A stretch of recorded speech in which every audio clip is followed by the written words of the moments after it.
Why is it that some people get hunchback and others don't, regardless of their age? And by the end of this video, you will learn how to prevent hunchback posture. If you haven't watched my other hunchback videos, and be sure to check it out, I'll put that links down below. If you want to learn how to retrain your body and movement safely and then effectively and then feel better, and be sure to subscribe to my channel and hit that bell to be notified when I post a new video every week.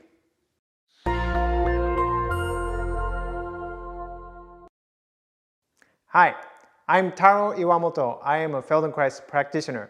With my background in athletic training, physical therapy, martial arts, and the Feldenkrais method, I have helped many people improve their posture and movement.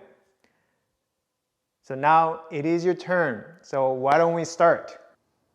So how do you get the hunchback? There is a genetic factor, but for most people, environmental factors play a bigger role. And what are the environmental factors?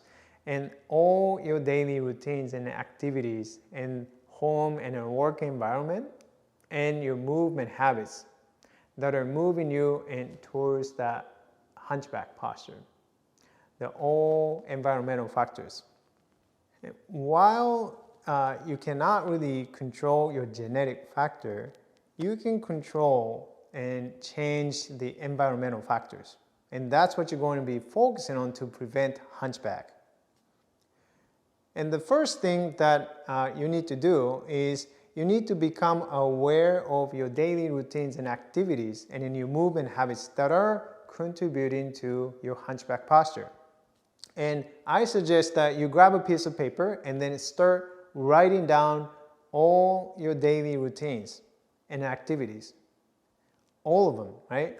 So you wake up in the morning and then what do you start doing? You check your phone, brush your teeth, eat breakfast, make coffee, watch TV, use a computer, everything, okay? And your work, what do you do at work?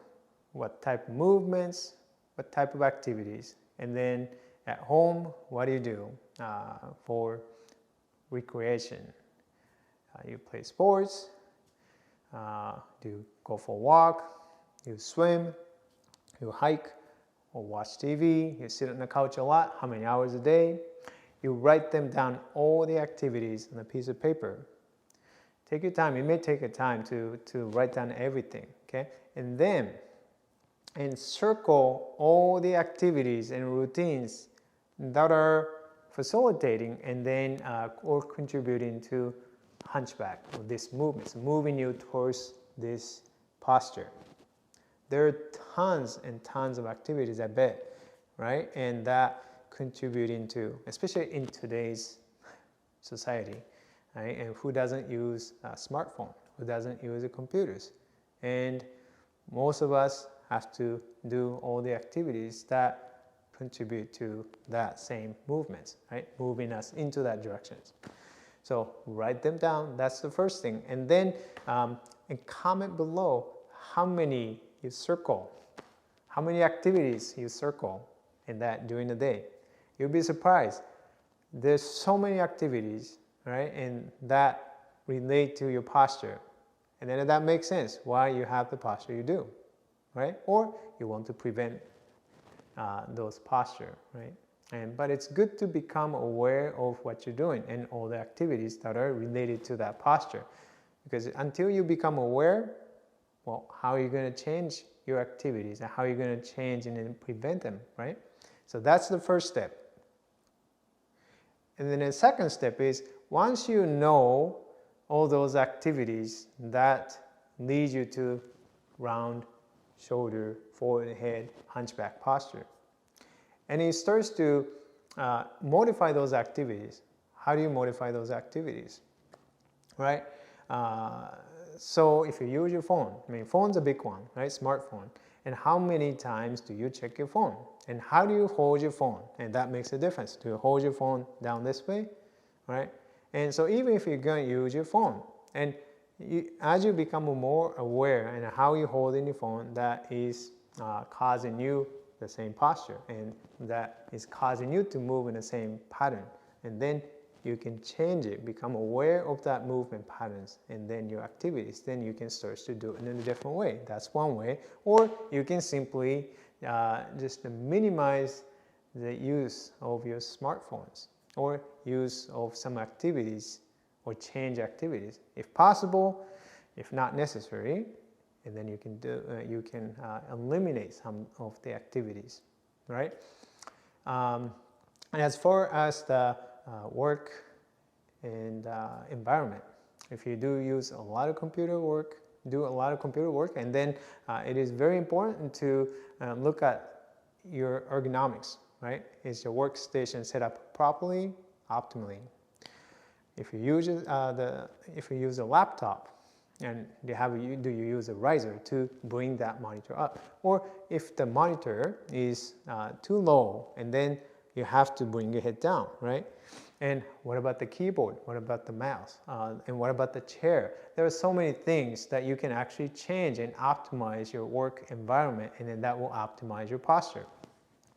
So that's something to consider. And then other thing is also incorporate some activities that actually move you away from forward posture, right? Forward shoulder, forward head posture. Walking is typically good. Hiking is good. I encourage you to look up and look further out, right? And so that's good. Of course, walking and using a phone, that probably doesn't help you much. But yeah, so think about all the activities that actually counteract the effects on your posture, right? So all those activities. So if you can think about some activity, you can incorporate different activities, and then to actually move you to retrain your body and to move out of your habitual posture and the movements. And then finally, you can really incorporate exercises to retrain your movement patterns and your habitual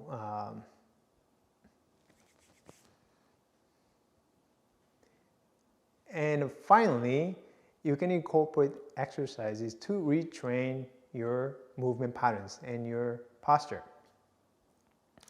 And so that one, if you haven't watched my last video, and hunchback posture correction without correction, and please check it out. And I introduce some exercises and to retrain your movement patterns and your posture patterns. So go ahead, please check that video out.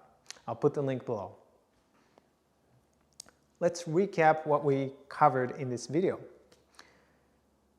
If you want to prevent hunchback, and first you need to become aware of your own activities, daily activities, and the routines and the movement habits that will cause you to, or move you into this movement patterns: forward shoulder, forward head, hunchback posture, right?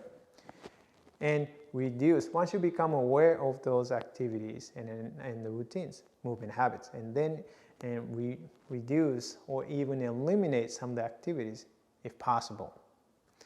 And then incorporate some activities that actually move you out of the patterns. Walking, hiking would be an excellent activity to add. And finally, incorporate the exercise to retrain your movement patterns in order to improve your posture. If you want to improve your posture, you can grab your free posture transformation guide at the link below. Check out these videos, and if you like this video, and hit that like button, and be sure to subscribe and share with your friends.